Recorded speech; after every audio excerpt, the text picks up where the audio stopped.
কয়েকদিন ধরেই পাস্তা খেতে মন চাচ্ছিল, তো আজকে যেহেতু ফ্রাইডে, চলো আজকে পাস্তা রান্না করা যায়। আমি পাস্তা রান্না করার জন্য প্রথমে একটু পানি ফুটিয়ে নিচ্ছি আর তার মধ্যে দিয়ে দিয়েছি তেল, কারণ তেল দিলে পাস্তাটা একে অন্যের সঙ্গে লেগে যায় না। তোমরা পরিমাণ মতো নিবে, আর আমার কাছে সয়া সস ছিল না জন্য আমি টমেটো সস নিয়ে নিয়েছি। আর এটা কিন্তু বেশি সিদ্ধ করা যাবে না, বেশি শুদ্ধ বেশি নরম হলে আর সেটা খেতে একদমই মজা লাগে না। এই তো পাস্তাটা সেদ্ধ হয়ে গেছে, এখন আমি ডিমটা কড়াইতে দিয়ে দিলাম। ডিমটা হালকা নাড়াচাড়া করে তুলে নিব। এখন ডিমটা তুলে নেওয়ার পরে আমি একটু তেল দিয়ে রসুন কুচি দিয়ে দিলাম আর তার সঙ্গে দিয়ে দিলাম পেঁয়াজ কুচি। পেঁয়াজ কুচির গন্ধটা যতক্ষণ না যাবে, একটু পোড়া পোড়া না হবে ততক্ষণ নাড়তে হবে। তারপর আমি দিয়ে দিলাম সস। তারপর এটা ভালোভাবে নেড়ে এর মধ্যে আমি পাস্তা, ডিম আর মরিচ দিয়ে দিলাম পরিমাণ মতো। দেন একটু নাড়াচাড়া করে পাস্তার যে মশলাটা ছিল সেটাও দিয়ে দিলাম। বাস আমার পাস্তা রেডি। ভাই আমি তো খাওয়ার জন্য অনেক এক্সাইটেড ছিলাম, বাট দুঃখের ব্যাপার রাক্ষসের মতো শুধু খায়ও না, একটু রিভিউ দাও কেমন হয়েছে বলো।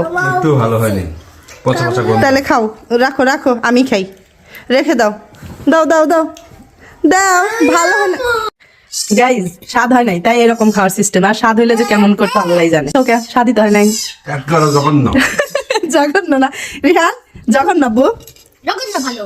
রিশান কেমন হয়েছে? হ্যাঁ হ্যাঁ, ঝাল। আব্বু কেমন হয়েছে? টেস্ট আলহামদুলিল্লাহ, টেস্ট হয়েছে। যাই হোক গাইজ, এতই মজা হয়েছিল যে তারা আমাকে খাওয়ার সুযোগই দেয় নাই। তবে আমার ভিডিও ভালো লাগলে অবশ্যই লাইক কমেন্ট শেয়ার করে দিও। টাটা।